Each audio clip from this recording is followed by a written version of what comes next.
আল্লাহ রাব্বুল আলামিন বলেন যারা বাম হাতে আমলনামা পাবে তারা বলবে ইয়া লাইতানি লাম উতা কিতাবিয়া, হায় আফসোস আমি যদি এই কিতাব না পাইতাম, কতই না ভালো হতো যদি এই আমলনামা না পাইতাম। ওয়ালাম আদরি মা হিসাবিয়া, আমি যদি আমার হিসাবটা না জানতাম কতই না ভালো হতো।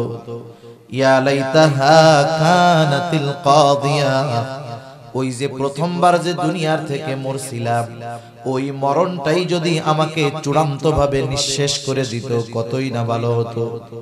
আফসোস করতে থাকবে। ডান হাতে আমলনামাওয়ালা জান্নাতি, বাম হাতে যে আমলনামা পাবে সে তার কর্মের কারণে যেই শাস্তি তার প্রাপ্য সেটা সে পেতে থাকবে। এ কথাই আল্লাহ তাআলা কুরআনুল কারীমের মধ্যে জানায় দিয়ে বলেন কুল্লু নাফসিন বিমা কাসাবাত রাহিনা ইল্লা আসহাবাল ইয়ামিন। আল্লাহ তাআলা বলেন প্রত্যেকটা মানুষ তার কর্মের নিকটে আবদ্ধ থাকবে। মুফাসসিরিনে কেরাম বলেন এর দ্বারা উদ্দেশ্য হলো বাম হাতে যারা আমলনামা পেয়েছে তারা তাদের ওই পাপ কর্মের কারণে জাহান্নামের মধ্যে আবদ্ধ থাকবে। তবে তারা নয়, কারা? আসহাবুল ইয়ামিন, যারা ডান হাতে আমলনামা পেয়েছে তারা তাদের কর্মের কারণে জান্নাতের মধ্যে অবস্থান করতে থাকবে। সর্বশেষ অবস্থা ডান হাতে আমলনামা যারা পেল তারা জান্নাতি, বাম হাতে যারা পাবে তারা জান্নাতি। জান্নাতে যাবার পরে না আছে কোনো চিন্তা, না আছে কোনো ভয়, না আছে কোনো পেরেশানি। হাসরের ময়দানে যখন অবস্থান করবে সবাই ভীত সন্ত্রস্ত থাকবে, কেউ কাউকে চিনবে না। হাসরের ময়দানের একটা চিত্র আল্লাহ তাআলা কুরআনুল কারীমের মধ্যে তুলে ধরে বলেন ইয়াউমা ইয়াফিরুল মারউ মিন আখিহি ওয়া উম্মিহি ওয়া আবিহি ওয়া সাহিবাতিহি ওয়া বানিহি লিকুল্লি ইমরিইম মিনহুম ইয়াউমাইযিন শা'নুন ইউগনি। আল্লাহ রাব্বুল আলামিন বলেন কিয়ামতের দিন ভাই ভাইয়ের থেকে পলায়ন করবে। ওয়া উম্মিহি ওয়া আবিহি, পিতা মাতার থেকে পলায়ন করবে। ওয়া সাহিবাতিহি ওয়া বানিহি, যেই স্ত্রী সন্তান না দেখলে অন্তরটা শীতল হয় না, কিয়ামতের দিন ওই স্ত্রী সন্তানদের থেকে পলায়ন করবে। শুধু তাই না, প্রত্যেকটা মানুষ নিজের চিন্তায় বিভোর থাকবে কেমন করে আজকের দিনে নাজাত পেয়ে জান্নাতে যাওয়া যায়। একটা মানুষ তো এমনও বলবে আল্লাহ আজকে আপনি সকলকে জাহান্নামে দিয়ে হলেও আমাকে মাফ করে আপনি জান্নাত দিয়ে দেন। ওয়া ইন্নামা তুওয়াফাউনা উজুরাকুম ইয়াওমাল কিয়ামাহ ফামান যুহজিহা আনিন নার ওয়া উদখিলাল জান্নাতা ফাকাদ ফাজ। আল্লাহ রাব্বুল আলামিন বলেন কিয়ামতের দিন মানুষকে তার কর্মের পূর্ণ প্রতিদান ফলাফল দেওয়া হবে।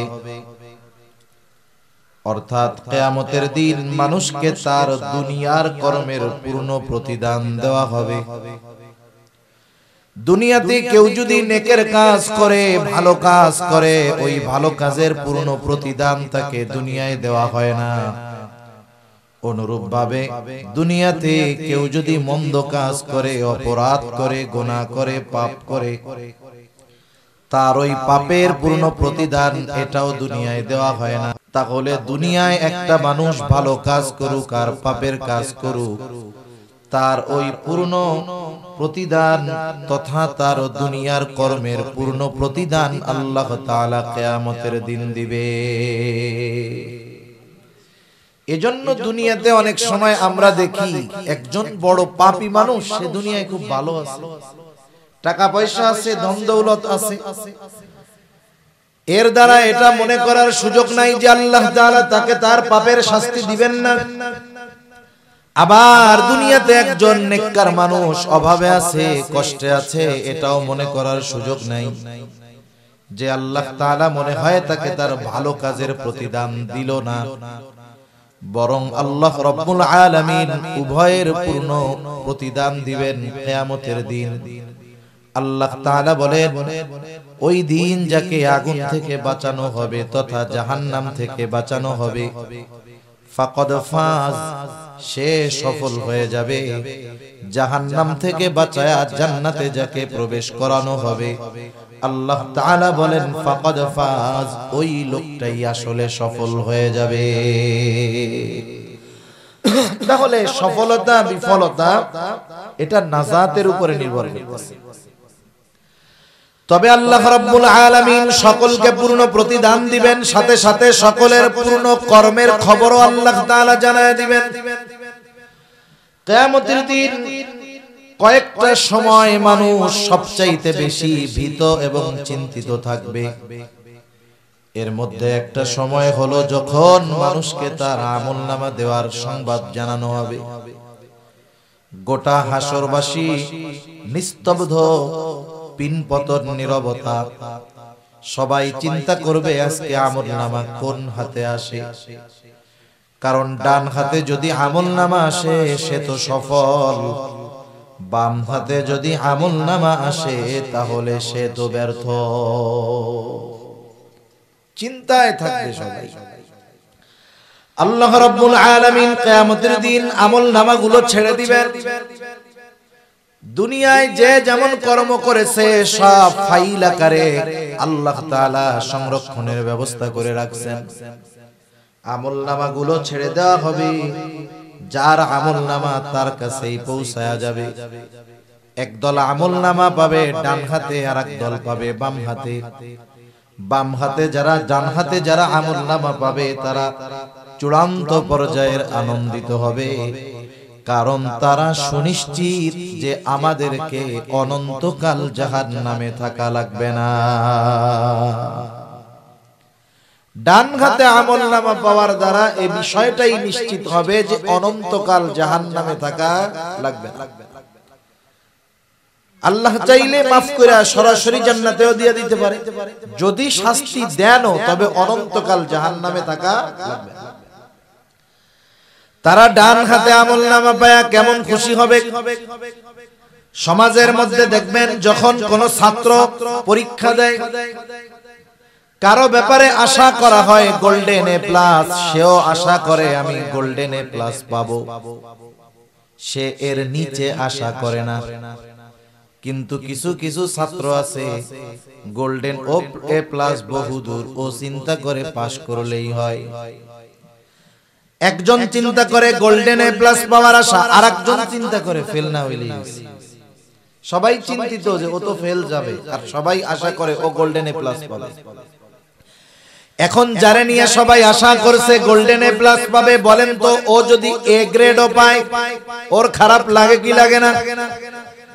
আবার দেখেন যারে নিয়ে চিন্তায় ছিল ও ফেল যাবে, ও যদি কোনো মতে 33 পায়া পাস হয়, বলেন তো খুশি হয় কি হয় না? যেই ছেলেটা গোল্ডেন এ প্লাস পাওয়ার আশা রাখে, ও যদি গোল্ডেন এ প্লাস পাইতো, গোল্ডেন এ প্লাস পায়া ও যে খুশি হইতো, ওই ফেল করার সম্ভাবনাময় ছাত্রটা যদি 33 পায়, ও পাস কইরা গোল্ডেন এ প্লাস যে পায় তার চাইতে আরো বেশি খুশি হয়ে যায়। ও চিন্তা করে কোনো মতে তো পার হইছে। এখন ডান হাতে আমলনামা পায় সবার ওই নিচুর চিন্তা যে কমপক্ষে জাহান্নামে তো অনন্তকাল থাকতে হবে না, আল্লাহ যদি মাফ কইরা জান্নাতে বিনা হিসাবে দিয়ে দেয় তো পায়া গেল। এবার সে খুশি। খুশিতে কি বলে দেখেন, যারে বলছিল সবাই তুই তো ফেল করবি, ও যখন পাস করে 33 পায়া এলাকায় দৌড়ায় আর মিছিল দেয় আমি পাস করছি, কি পাইছি এটা বল, পাস তো করছি। ডান হাতে যে আমলনামা পাবে সে কি করবে? আল্লাহ তাআলা বলেন ফাআম্মা মান উতিয়া কিতাবাহু বিয়ামিনিহি ফায়াকুলু হাউম ইকরাউ কিতাবিয়া ইন্নী যানানতু আন্নী মুলাকিন হিসাবিয়া। ডান হাতে আমলনামা পেয়ে সে আনন্দে মানুষদেরকে বলবে, হাউম করাউ কিতাবিয়া, এই তো আমার কিতাব, এই তো আমার আমলনামা, পড়ো, এই তো আমার আমলনামা, পড়া দেখো কত ভালো আমল করেছি, বিনিময়ে জান্নাত দিবে। ডান হাতে আমলনামা পেয়ে গেছি। ডান হাতে আমলনামা পাবার কারণটাও সে উল্লেখ কইরা বলবে, ইন্নী যানানতু আন্নী মুলাকিন হিসাবিয়া, আমি ডান হাতে আমলনামা পাবার কারণ হলো যে আমি দুনিয়াতে এই ব্যাপারে দৃঢ় বিশ্বাস রাখতাম, ধারণা রাখতাম যে আমাকে আমার দুনিয়ার কর্মের হিসাবের মুখোমুখি হওয়া লাগবে। আমি দুনিয়ায় এটা দৃঢ়ভাবে বিশ্বাস করতাম যে আমি দুনিয়ায় যে কর্ম করতেছি ওই কর্মের হিসাব দুনিয়ার কারো কাছে দেওয়া লাগুক আর না লাগুক, কার কাছে দেওয়া লাগবে? আল্লাহ তাআলার কাছে দেওয়া লাগবে।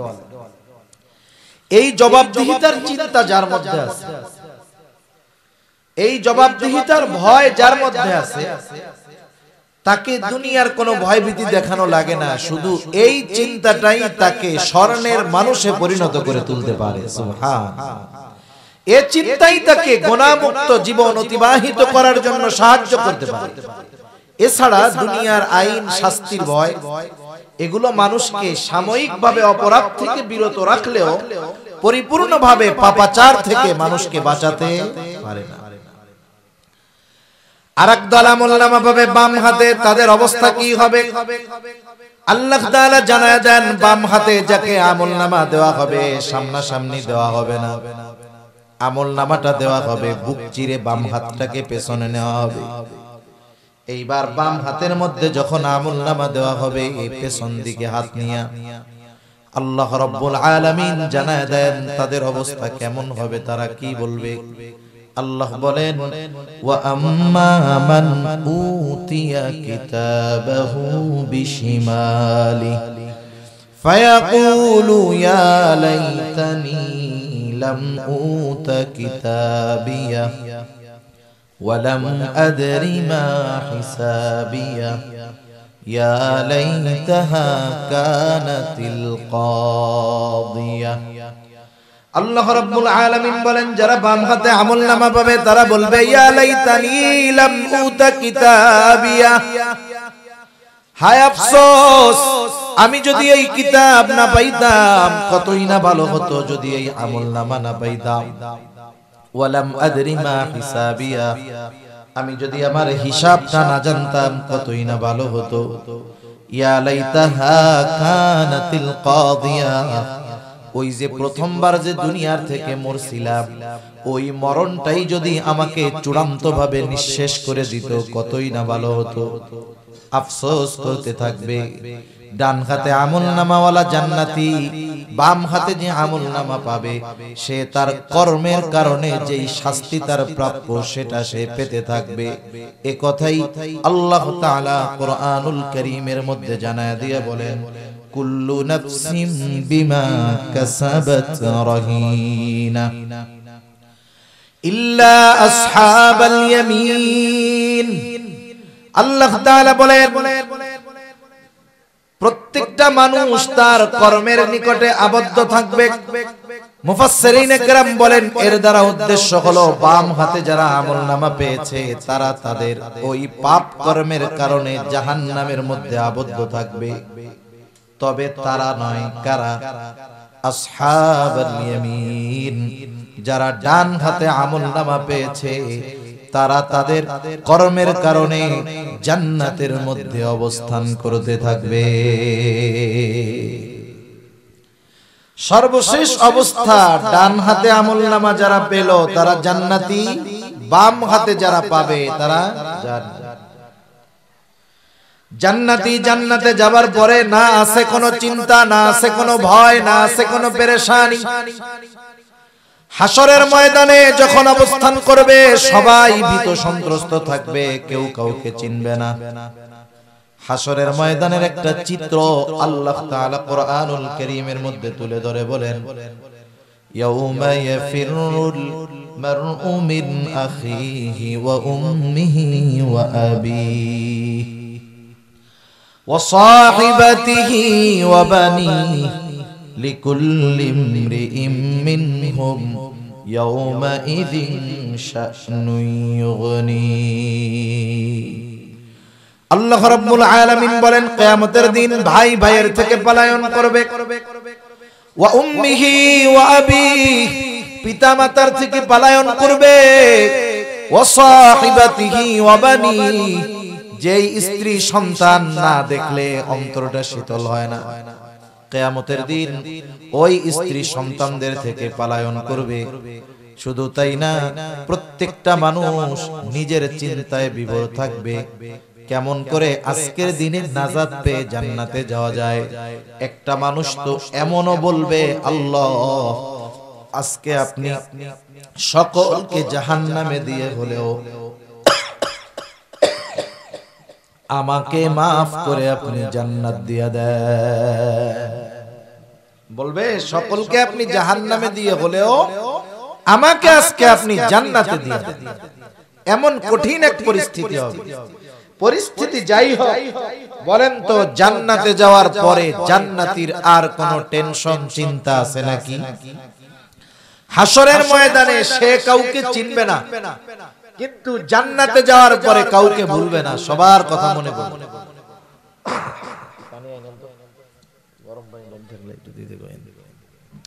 হাসরের ময়দানে কাউকে চিনবে না, জান্নাতে যাওয়ার পরে কাউকে সে ভুলবে না, সবাই খুঁজবে। এখন বলেন তো জান্নাতে গিয়ে যদিও সবাইকে খুঁজবে, কিন্তু সবাই রে কি জান্নাতে পাবে? পাবে না। জানতে পারবে যে আমার কিছু প্রিয়জন, বন্ধু বান্ধব, আপনজন এরা জান্নাতে আসতে পারে নাই, এরা জাহান্নামে আছে। এইবার জান্নাতীরা পরস্পর নিজেদের মধ্যে ওই মুজরিম পাপী তথা জাহান্নামীদের ব্যাপারে কথোপকথন করবে, আলোচনা করবে। আল্লাহ তাআলা সে কথাই এরপরে বলেন, ফি জান্নাতিন ইয়াতাসাআলুনা আনিল মুজরিমিন। জান্নাতীরা পরস্পর জিজ্ঞাসাবাদ করবে মুজরিমদের ব্যাপারে, পাপীদের ব্যাপারে। তাফসীরে ইবনে কাসীর সহ দুনিয়ার সব প্রসিদ্ধ তাফসীরের মধ্যে আসছে আল্লাহ রাব্বুল আলামিন এইবার জান্নাতি আর জাহান্নামীদের মধ্যে দেখা এবং কথাবার্তার ব্যবস্থা করে দিবে। জান্নাতীরা জাহান্নামীদের দেখবে, জাহান্নামীরা জান্নাতীদের দেখবে। জান্নাতীরা যখন জাহান্নামের দিকে তাকায় দেখবে, ওই জাহান্নামের মধ্যে তার আপনজন, প্রিয়জন, বন্ধু বান্ধব, আত্মীয় স্বজন কঠিন শাস্তির মধ্যে আছে।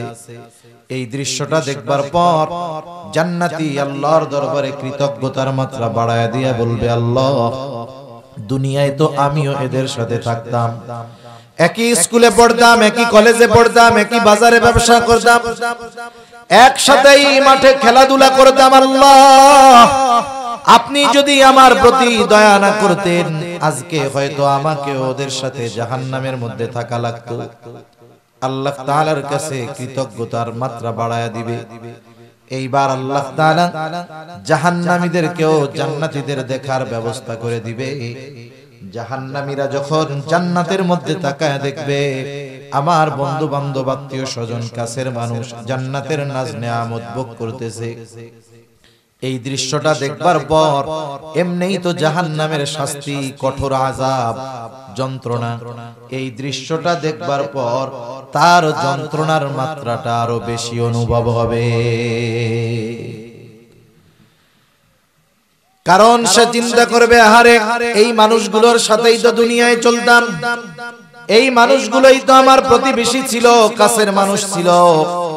আমি যদি জীবনের কিছুটা সময় ওদের সাথে ওদের মত মতো চলতাম, একসাথেই তো মাঠে খেলতাম, কিন্তু নামাজের সময় যদি ওর সাথে নামাজে যাইতাম, একসাথেই তো বাজারে ব্যবসা করতাম, নামাজের সময় যদি ওর সাথে নামাজে যাইতাম, একসাথেই তো স্কুল কলেজ ভার্সিটির মধ্যে পড়তাম, নামাজের সময় যদি আমার ওই বন্ধুর সাথে নামাজে যাইতাম, গুনার কাজগুলো থেকে যদি বেঁচে থাকতাম, আজকে আমিও ওর মতো জান্নাতের নাজ নেয়ামত ভোগ করতে পারতাম।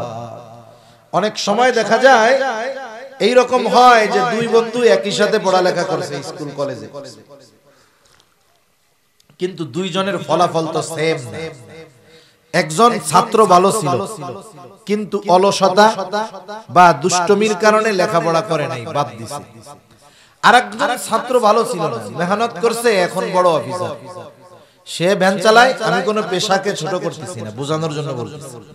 মনে করেন সে যখন রাস্তায় অটো, ইজি বাইক, ভ্যান চালায়, সে ছিল মেধাবী ছাত্র, আর তার বন্ধু তখন তার পাশ দিয়ে প্রাইভেট কার গাড়ি নিয়ে পুম দিয়া পাশ দিয়া যায়। বলেন তো এই দৃশ্য দেখার পরে যে ভ্যান চালায় তার ভালো লাগবে? কি বলবে? আরে আফসোস, একসাথেই ছিলাম রে, ওর চেয়ে আমি আরো ভালো ছাত্র ছিলাম। ওই যে ওই শয়তানিটা যদি না করতাম, তাহলে আজকে ও প্রাইভেট কার নিয়ে ঘুরে, আমি হলাম ল্যান্ড ক্রুজার নিয়ে ঘুরতাম। বলেন তো দুনিয়ার এই সামান্য আফসোস সারাটা জীবন তাকে অন্তরের মধ্যে পীড়া দিবে, কষ্ট দিবে, ঠিক কিনা বলে? দেখেন দুনিয়ায় এতটুকু না পাওয়ার আফসোস, কষ্ট সব সময় মনের মধ্যে থাকে। আর দুনিয়ায় ওই সব কাজ যদি না করে, যেই কাজগুলো করার সুযোগ থাকার পরেও করে নাই, যার কারণে জাহান্নামে যাইতে হইল, তাহলে এই আফসোস তার জন্য কষ্টের মাত্রা বাড়াবে না কমাবে? জাহান্নামী এই দৃশ্য দেখার পরে কষ্টের মাত্রা তার বেশি অনুভব হবে। দুই দলের মধ্যে দেখা শেষ, আল্লাহ রাব্বুল আলামিন এইবার কথোপকথনের ব্যবস্থা করে দিবে। জান্নাতি জাহান্নামীদের কাছে জানতে চাইবে, কিরে তোরা জাহান্নামে কেন আসলি? একসাথেই তো দুনিয়ায় চলতাম। আল্লাহ তাআলা সেই কথাও জানায় দিয়া বলেন, জাহান্নামীদের নিকটে জান্নাতীরা প্রশ্ন করবে, মা সালাকাকুম ফি সাকার, কোন কারণে তথা কোন জিনিস তোমাদেরকে এই সাকারে আনলো, জাহান্নামে আনলো? অর্থাৎ তোমরা কেন জাহান্নামে আসলা, কোন কারণে জাহান্নামে আসলা? জাহান্নামীরা জান্নাতীদের এই প্রশ্নের জবাবে এই সূরার এই আয়াতগুলোর আলোকে জাহান্নামে যাওয়ার চারটি কারণ বলবে। কয়টা কারণ? একটু জোরে বলেন না কয়টা? আর একটু জোরে বলেন। রাত তো বেশি, এজন্য একটু জোরে কইতেছি। এই চার কারণ আমরা জানবো। যদি কোনো কারণ আমাদের মধ্যে থাকে, ওটা কি ধরে রাখবো না বাদ দিয়ে দিব? কারা কারা তৈরি আছি? নারায়ে তাকবীর, নারায়ে তাকবীর। বার করব তো ইনশাআল্লাহ। এখন কিন্তু ইনশাআল্লাহর পরিভাষা চেঞ্জ হয়ে গেছে। এখন একজনকে বলছে, ভাই এটা করবেন তো? আচ্ছা ইনশাআল্লাহ। এখন যদি ইনশাআল্লাহ বলে, ও মনে করে তাহলে মনে হয় করবে না।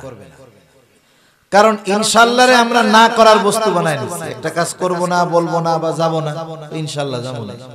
তার মানে আল্লাহ চাইলে যাব। এটা হলো এখন না যাওয়ার মতো। যার কারণে দেখেন একজন যখন বলে, ভাই এই কাজটা করবেন তো? ইনশাআল্লাহ। ভাই না না, ভালো মতো কোন ভাই করবেন তো? তার মানে ইনশাআল্লাহ বলার পরেও তার বিশ্বাস নাই। কেন? কারণ এখন আমাদের ইনশাআল্লাহ হলো না করার ফন্দি।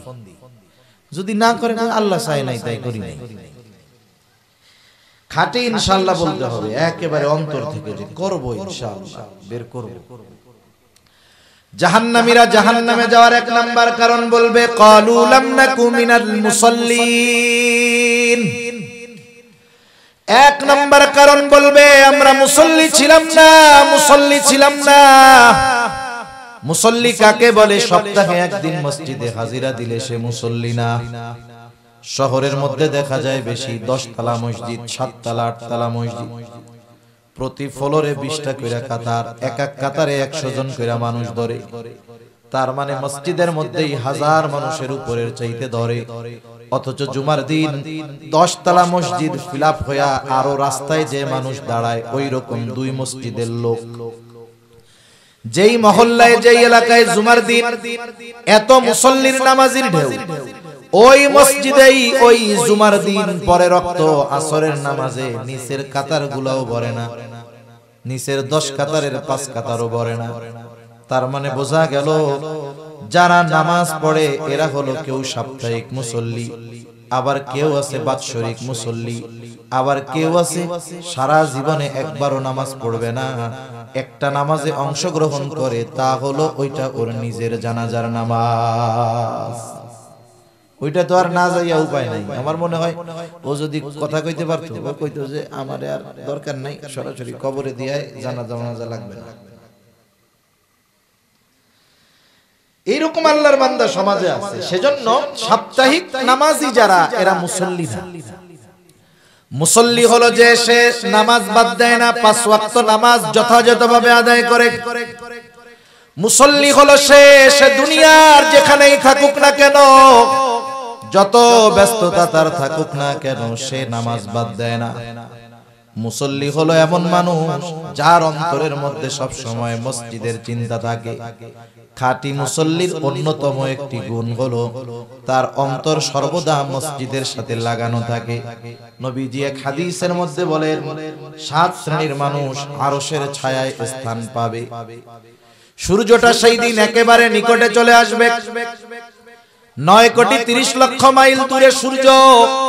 বিজ্ঞান বলে সূর্যের শীতল দিকটা পৃথিবীবাসীর দিকে দেওয়া। ওই 9,30,00,000 মাইল দূরের সূর্যের উত্তাপ গরমের দিন সহ্য হয় না। ওই সূর্যটা যদি একেবারে নিকটে আসে, সূর্যের উত্তাপ দিকটা যদি হাসরবাসীর দিকে দেওয়া থাকে, কেমন গরম হবে একটু চিন্তা করে দেখেন।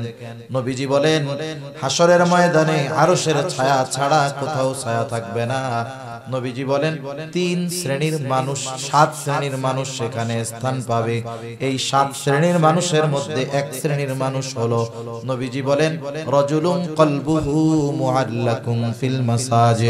ওই ব্যক্তি যার অন্তর সর্বদা মসজিদের সাথে লাগানো থাকতো। আরেক বর্ণনায় আসছে কলবুহু মুআল্লাকুম বিল মাসাজিদ, মানে মসজিদের সাথে যার হৃদয়টা সব সময় থাকে। আপনাদের এলাকায় অনেক ছেলে পেলে প্রবাসে আছে না, বিদেশে আসেনি? আছে। মাঝে মধ্যে ফোন দেয় মায়ের কাছে, বাবার কাছে, বোনের কাছে, বন্ধুর কাছে। ফোন দিয়ে কি বলে, মনে করেন সৌদি আরবে আছে, ফোন দিয়ে বলে, আরে দোস্ত, আমার শরীরটা পড়ে রয়েছে সৌদি আরবে, আর মনটা কিন্তু যোধপুরা গ্রামে পড়ে রয়েছে। আছে সৌদি, মন আছে কোন জায়গায়? গ্রামে, বাড়িতে, ঘরে। প্রকৃত নামাজি যেখানেই থাকুক না কেন, তার অন্তর থাকে মসজিদের সাথে। ও তো সৌদি আরব থাকার কারণে মন চাইলেও ডেলি আসতে পারে না, কিন্তু মুসল্লির অন্তর তো মসজিদের সাথে, মসজিদ মুসল্লির অন্তরের সাথে।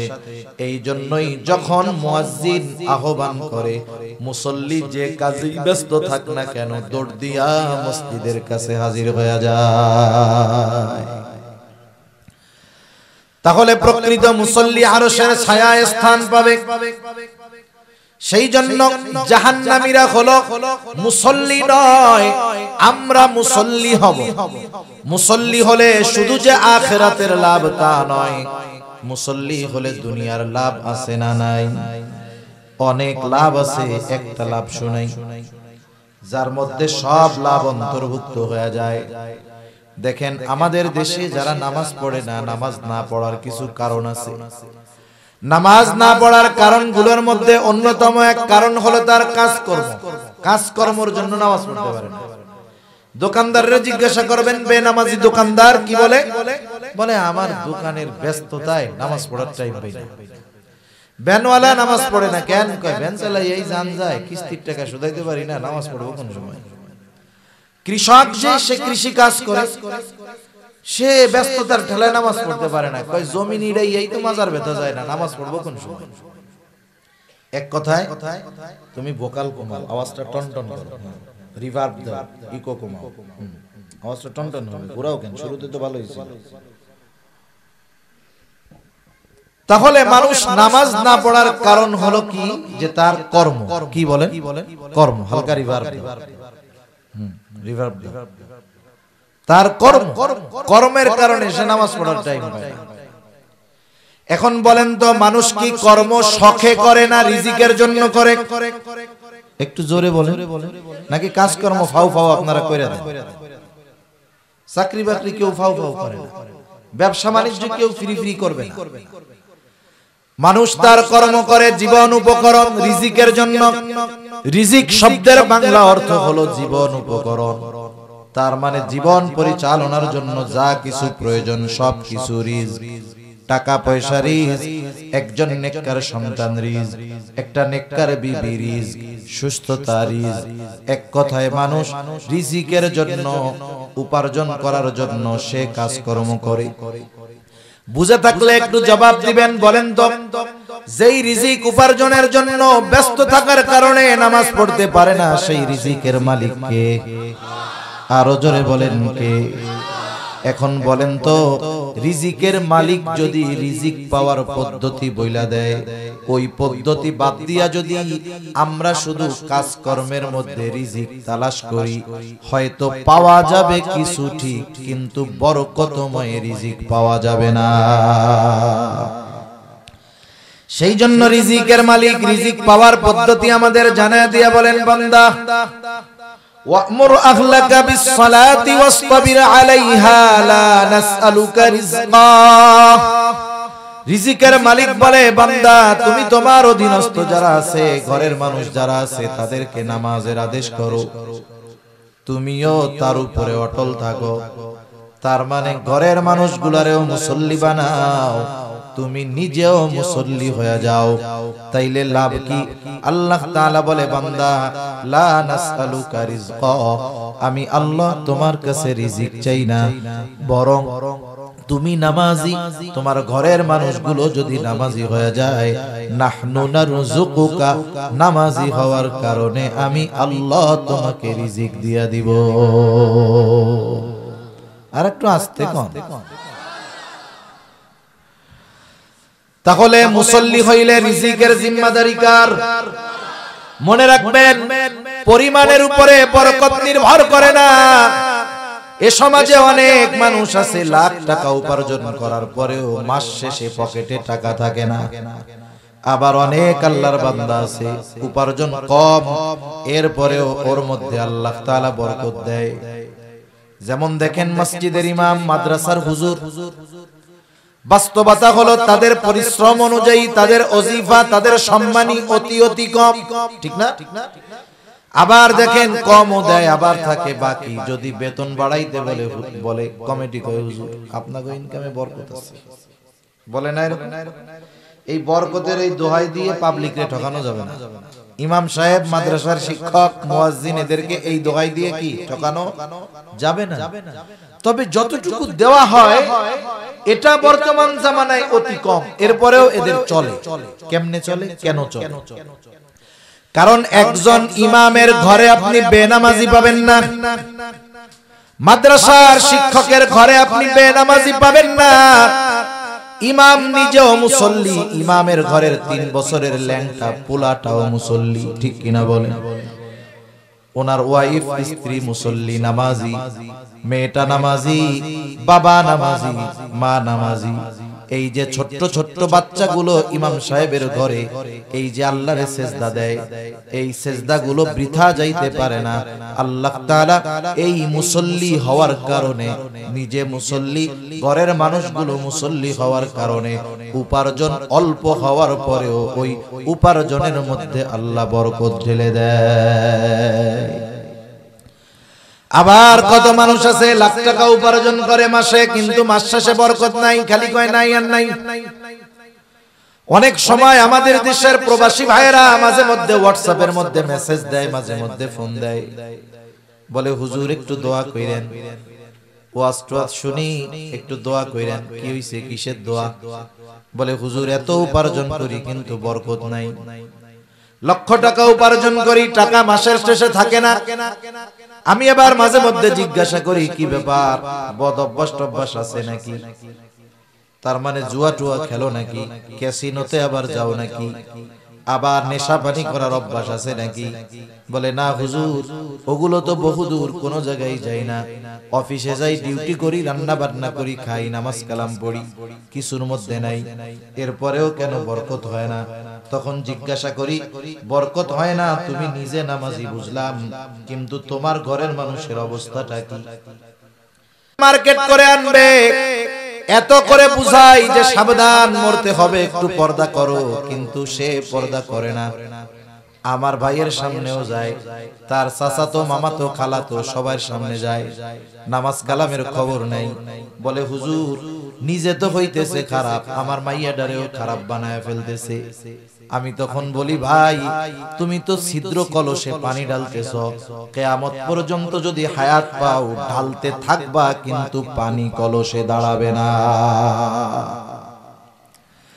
কারণ তোমার ঘরের মানুষ নামাজি না, মুসল্লি না, বাপ নামাজ পড়ে না, এখন আরো জুই হইছে, পুলা ইনকাম করে, আগে তো কষ্ট করছে, এখন ইনকাম করে টাকা পাঠায়, এখন সুন্দর মতো চার দোকানে বসে বিড়ি টানে আর টেলিভিশন দেখে বসে বসে, বরকত হবে না। সেই জন্য বলি দুনিয়ার জন্য হলেও মুসল্লি হয়ে যান, কারণ যে কোনো ইবাদত শুরু করার দরকার ধারাবাহিকতা যদি বজায় রাখা যায়, ওই ইবাদতের দ্বারা এক সময় দুনিয়া আখিরাতের কল্যাণ অর্জিত হবে। আমরা মুসল্লি হব তো ইনশাআল্লাহ? কোন ইনশাআল্লাহ কইছেন? আসলটা তো নাকি? আচ্ছা ঠিক আছে। তাহলে জাহান্নামীরা জাহান্নামে যাওয়ার এক নাম্বার কারণ তারা মুসল্লি নয়। আমরা মুসল্লি হব। মুসল্লি হলে দুনিয়ার লাভ, আখিরাতের লাভ। মুসল্লি হলে দুনিয়ার অন্যতম লাভ, রিজিক পাওয়া যায়। আর ঘোষণা দিবেন কে রিজিকের মালিক, সেই জন্য মুসল্লি হলে দুনিয়ার লাভ, আখিরাতের লাভ। দুই নাম্বার তারা বলবে ওয়ালাম নাকু নুতঈমুল মিসকিন, আমরা মিসকিনদেরকে খানা খাওয়াইতাম না। খানা খাওয়ানো সাধারণভাবে ফজিলতের কাজ, খানা খাওয়ানো সাধারণভাবে ফজিলতের কাজ। কষ্ট হইতেছে না তো আপনাদের? আর একটা জিনিস হইল, ওই অপরিচিত গন্তব্য কাছে হইলেও দূরে মনে হয়। আপনি যে জায়গায় জীবনেও যান নাই, চেনেন না, মোবাইলের ম্যাপ ট্যাপ নাই, যাওয়ার সময় কি মনে হয়? আসার সময় কাছে। এখন আমি তো বইলে যাইতেছি, কিন্তু কয়টা পর্যন্ত বলবো এটা তো আর আপনারা জানেন না, জানেন? তাহলে এখানে আমাদের গন্তব্য অনির্দিষ্ট। গন্তব্যটা জানায় দিলে আপনাদেরও সুবিধা, আমারও সুবিধা। আপনারা ওই ধরনের মন মানসিকতা থাকবে যে উনি ওই ক্যাটের মধ্যে শেষ করে দিবে। আমার গন্তব্য হলো 11:15, আমি 10:15 পরে শুরু করছি, 10:15 দিকে শুরু করছি, 11:15 ইনশাআল্লাহ শেষ হয়ে যাবে। হয়তো আর 14, 15, 16 মিনিটের মতো এরকম আছে মনে হয়। তা দেখেন, খানা খাওয়ানো সাধারণভাবে ফজিলতের কাজ, একটু খেয়াল দিন। নবীজির কাছে একজন আসতে আইসা প্রশ্ন করে আইয়ুল ইসলামি খাইর, ইসলামের মধ্যে সর্বোত্তম কাজ কোনটা? নবীজি ছিলেন উম্মতের রূহানি ডাক্তার। একই প্রশ্ন যদি একাধিক ব্যক্তি করত, নবীজি ওই ব্যক্তির অবস্থার আলোকে প্রশ্নের জবাব দিতেন। এই লোকের এই প্রশ্নের জবাবে নবীজি বললেন তুতঈমুত তাআম ওয়া তাকরাউস সালাম আলা মান আরাফতা ওয়া মান লাম তা'রিফ। নবীজি বলেন তুমি মানুষকে বেশি বেশি সালাম দাও, তুমি মানুষকে খানা খাওয়াও, আর পরিচিত অপরিচিত সবাইকে বেশি বেশি সালাম দাও। এখানে নবীজি বলছেন মানুষরে খানা খাওয়াও, কিন্তু কোন স্তর বিন্যাস করেন নাই। নবীজি বলেন নাই ধনীরে খাওয়াবা না গরিবরে খাওয়াও, বরং কেউ যদি আল্লাহ তাআলার সন্তুষ্টির জন্য, কোটিপতিকেও যদি কোনো ফকির মিসকিন গরিব কোটিপতিকেও যদি আল্লাহর জন্য খানা খাওয়ায়, বলেন তো ফজিলত আছে না নাই? আত্মীয় স্বজন দাওয়াত দিয়ে যদি খানা খাওয়ানো হয়, ফজিলত আছে না নাই? আপনার ছেলের বিবাহ দিয়েছেন, ওলিমা দিয়া আত্মীয় স্বজন দাওয়াত দিয়া খাওয়াইলেন, ফজিলত আছে না নাই? আরো জোরে বলেন আছে না নাই? এখন খানা খাওয়াইয়া দরজা একটা বানাইয়া টেবিল পাইতা বইসা রইছেন, বলেন তো ফজিলত আছে না নাই? আরে এই ক্ষেত্রেও তো আছে ফজিলত। নগদ ক্যাশ, ক্যাশের ফজিলত আছে না? এটা হলো এক ধরনের সিস্টেমের ব্যবসা, যে ব্যবসায় কোনো লস নাই, হিসাব করে যে কত খরচ করলাম কত আসলো। মানুষকে খানা খাওয়ায়া বিনিময়ের আশা করা, এটা মুমিনের কাজ না। সাহাবায়ে কেরাম মানুষকে খানা খাওয়াইছে, কিন্তু প্রতিদান আশা করছে কার? জোরে বলেন না কার? সাহাবায়ে কেরাম কি বলতো? বলে ইন্নামা নুতঈমুকুম লিওয়াজহিল্লাহ লা নুরিদু মিনকুম মিনকুম জাযাআও ওয়ালা শুকুরা। সাহাবায়ে কেরাম মানুষরে খানা খাওয়ায়া বলতো, ইন্নামা নুতইমুকুম লিওয়াজহিল্লাহ, আমরা তোমাদের খানা খাওয়াইছি আল্লাহর জন্য তথা আল্লাহর সন্তুষ্টির জন্য। যেহেতু খানা খাওয়াইছি আল্লাহর সন্তুষ্টির জন্য, লা নুরিদু মিনকুম জাযাআও ওয়ালা শুকুরা, সুতরাং আমি তোমাদের কাছে কোনো বিনিময় আশা করি না, প্রতিদান আশা করি না। খানা খাওয়াইছি, টাকা চাই না, টাকা পয়সা তো বহুদূর। ওয়ালা শুকুরা, এই খানা খাওয়ানোর বিপরীতে আমরা তোমাদের কাছে কৃতজ্ঞতাও আশা করি না। খানা খাওয়াইছি, একটু ধন্যবাদ দিবেন, এটাও আমরা আশা করি না। কারণ খানা খাওয়াইছি কার জন্য?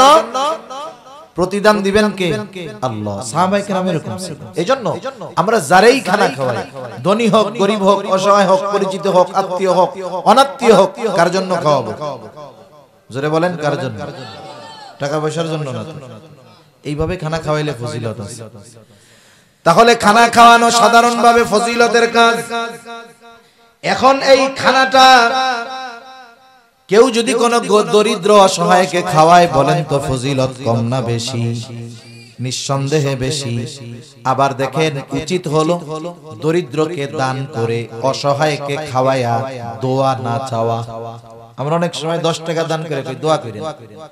আরে দোয়া করেন কইলে তো ওর কাছ থেকে প্রতিদান নিয়েই নেই, তাহলে আল্লাহ কি? সেজন্য আমরা কাউরে খানা খাওয়াইয়া বা কোন দান সাদকা করে ওর কাছে প্রতিদান চাবো না। আশা করব আমি যেটা দিয়েছি আল্লাহর জন্য দিয়েছি, এটার প্রতিদান দিবেন কে? আল্লাহ। সেজন্য আমরা খানা খাওয়াবো, তবে খানাটা আল্লাহর জন্য খাওয়াইতে হবে, সঠিক পদ্ধতিতে, সঠিক সিস্টেমে খাওয়াইতে হবে। আমাদের দেশে অনেক ধরনের খানা খাওয়ানো আছে।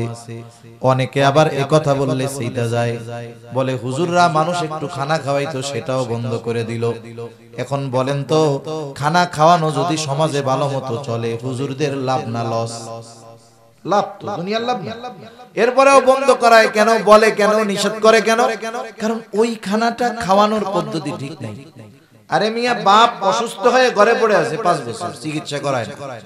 বাপ মরছে, সুদের উপরে টাকা আইনা গরু জবাই দিয়া জিয়াফত খাওয়াইছে। এখন এই জিয়াফত খাওয়ানোর মধ্যে কোন ফজিলত আছে বলেন? সেজন্য এই ধরনের কর্মকাণ্ডে ফজিলত নাই। তা যাই হোক, ওই দিকে আমি যাব না। আমার মূল কথা হলো, আল্লাহ তাআলা জানায় দিলেন, জাহান্নামীদের বক্তব্য হলো, ওয়ালাম নাকুনু নুতইমুল মিসকিন, আমরা মিসকিনদের খানা খাওয়াইতাম না। আর ওরা মিসকিনদের খানা খাওয়ায় না, আমরা মিসকিন অসহায় যারা, তাদের খানা খাওয়াবো। এই যে মাদ্রাসায় ছাত্র এতিম আছে, অসহায়, আপনার এবিলিটি আছে, আপনি একটা ছাত্রের লজিং রাখেন, ও পড়ুক, হাফেজ হোক, আলেম হোক, ও কিয়ামত পর্যন্ত যতদিন হায়াত পাবে, ও যদি পয়রা কোনদিন শিক্ষক হয়, ওর ছাত্র পড়বে, ওর ছাত্ররা ছাত্র পড়াবে, পড়াবে, পড়াবে, কিয়ামত পর্যন্ত ওর মাধ্যমে যতগুলো ছাত্র হইছে, ওর ছাত্র, তার ছাত্র, তার ছাত্র, তার ছাত্র যত পড়বে, সবার সওয়াবের একটা অংশ আপনার আমলনামায় যোগ হবে। কেন? কারণ সে আলেম হওয়ার জন্য আপনি তাকে সহযোগিতা করেছেন। সুবহানাল্লাহ। এজন্য ইয়াতিম, মিসকিন, অসহায় মাদ্রাসায় থাকলে আমরা খানা খাওয়াবো। সাধারণভাবে প্রতিবেশী যদি অভাবী থাকে, খানা খাওয়াবো। জাহান্নামীরা জাহান্নামে যাওয়ার 3 নাম্বার কারণ বলবে, ওয়া কুননা নাখুদু মা'আল খায়িদিন, অহেতুক অনর্থক কথাবার্তায় যারা লিপ্ত থাকতো, আমরাও তাদের সাথে গিয়া মিলতাম। আমাদের দেশের প্রত্যেকটা চায়ের দোকান হলো অনর্থক মজলিসের অন্যতম কারখানা, ঠিক কিনা বলেন? চায়ের দোকানে কোনো যুবক চা খাইতে যায় না, চায়ের দোকানে কোনো তরুণ চা খাইতে যায় না। কারণ যাবে কেমনে? ওই যুবকের বাপ, বুড়া বাপ, দাড়ি পাকা বাপ, সে তো চার দোকানে বৈশা বৈশা চা খায়, বিড়ি টানে, আর সিনেমার মধ্যে নাচ গান দেখে বেড়াইতেছে। এই লজ্জায় যুবক কেমনে দোকানে গিয়ে চা খাবে? আজকে দুনিয়ার অধিকাংশ চায়ের দোকানগুলো সব মুরব্বীদের গল্প গুজব আর গোনা কামানোর জায়গা। চার স্বাদ যত হোক, টেলিভিশন না থাকলে ও চার দোকান শেষ, কাজ হবে না। আর যার দোকানে টেলিভিশন আছে, ভালো বসার জায়গা আছে, দেখবেন সকাল থেকে দোকান বন্ধ হওয়ার আগ পর্যন্ত ওই দোকান কোনো সময় খালি হয় না, সবাই আছে। এখন চার দোকানে যে গল্পগুলো হয় ওই জায়গা তো কোরআন হাদিসের গল্প হয়, জান্নাত জাহান্নামের আলোচনাও কিছু হয়, মাসলা মাসাইলও মাঝে মধ্যে বলা কওয়া হয়, নাকি হয় হয় কিছু হয় না। ওই সব জায়গায় সব গীবত, অন্যর সমালোচনা আলোচনা এসবই হয়। এখন চায়ের দোকানে মানুষ যায় কেন? অধিকাংশ ক্ষেত্রে যাদের কোনো কাম কাজ নাই, সময় অনেক আছে, এই মানুষগুলো চায়ের দোকানে বেশি যায় সময় কাটানোর জন্য। এখন যেই মুরব্বী সময় কাটানোর জন্য চায়ের দোকানে বসে আছে, ওই মুরব্বীরে যদি বলা হয় মুরব্বী এক কাজ করেন, প্রস্তুতি নেন, এই যে ইজতেমা হবে আল্লাহ যদি চায় 2, 3, 4 ফেব্রুয়ারি মাসের প্রস্তুতি নেন, ওই জায়গা থেকে 3 চিল্লায় চলে যাবেন, যেহেতু আল্লাহ সময় আপনারে অনেক দিছে। তখন দেখবেন ওই মুরব্বী বলবে যে আমার টাইম নাই, আমার এত ব্যস্ততা, নড়ারও টাইম নাই। একটু আগে সময় কাটানোর জন্য চায়ের দোকানে বসে থাকে, কিন্তু দ্বীনি কাজ করার কথা যখন বলা হয় ওই সময়ওয়ালা মানুষটাও তখন ব্যস্ত হয়ে যায়। সেই জন্য এই অনর্থক সময়গুলো যেই মজলিসগুলায় ব্যয় করতেছি, এটা আফসোসের কারণ হবে। আপনার আমার সময় আছে, মুরব্বী মানুষ সন্তান উপার্জন করে, চায়ের দোকানে সময় না কাটাইয়া মসজিদে কাটান, মাদ্রাসায় গিয়ে কোরআন পড়তে পারেন না, হেফজখানার ছাত্রদের পাশে বসে কোরআন শুনেন, নিজে কোরআন শেখার চেষ্টা করেন, দাওয়াত ও তাবলীগে সময় দেন। এই অবস্থায় যদি দ্বীন শিখতে শিখতে মৃত্যু চলে আসে, আশা করা যায় তালিবুল ইলমের কাতারে নামটা উঠে যাবে ইনশাআল্লাহ, ঠিক কিনা বলেন? সেজন্য জাহান্নামীরা বলবে আমরা অনর্থক মজলিসের মধ্যে লিপ্ত ছিলাম। লম্বা আর করব না, যেহেতু হুজুর চলে আসছে, লম্বা করা ঠিক হবে না। 4 নাম্বার, ওয়া কুননা নুকাযযিবু বিয়াউমিদ্দিন, আমরা কিয়ামতের দিবসকে অস্বীকার করতাম। বুজুর্গানে দিন উলামায়ে কেরাম বলেন অবস্থা দুইটা হতে পারে, একটা হলো কিয়ামতকে অস্বীকার করে, অস্বীকার যদি করে চিরস্থায়ী জাহান্নামী, কোনো সন্দেহ নাই। আর একটা হলো বিশ্বাস করত ঠিক, কিন্তু কিয়ামতের ব্যাপারে উদাসীন ছিল, তাকেও লম্বা সময় জাহান্নামে থাকতে হবে। তার মানে কিয়ামতের প্রতি দৃঢ় বিশ্বাসী আমাদের হওয়ার দরকার, কারণ যে যত কিয়ামতের ব্যাপারে যত দৃঢ় বিশ্বাস, দুনিয়ায় তার কাজকর্ম তত সুন্দর। ওই যে ডান হাতে যে আমলনামা পেয়েছে, ডান হাতে আমলনামা পাবার কারণ হিসাবে সে বলছে আমি এই ব্যাপারে দৃঢ় বিশ্বাস রাখতাম যে আমাকে আমার কর্মের হিসাব আল্লাহ তাআলার সামনে দেওয়া লাগবে, এই হিসাব দিতে হবে কিয়ামতের দিন। সে ওই কিয়ামতের উপরে অতি বিশ্বাসী ছিল, দৃঢ় বিশ্বাসী ছিল, যার কারণে তার দুনিয়ার কর্ম সুন্দর, আমলনামা ডান হাতে। জাহান্নামীরা বলবে এভাবে চলছে দুনিয়ার হায়াত। হায়াত নামক মোমবাতি যখন জ্বালায় দেওয়া হয় আস্তে আস্তে শেষ হয়, মোমবাতি শেষ, আলো নিভে যায়।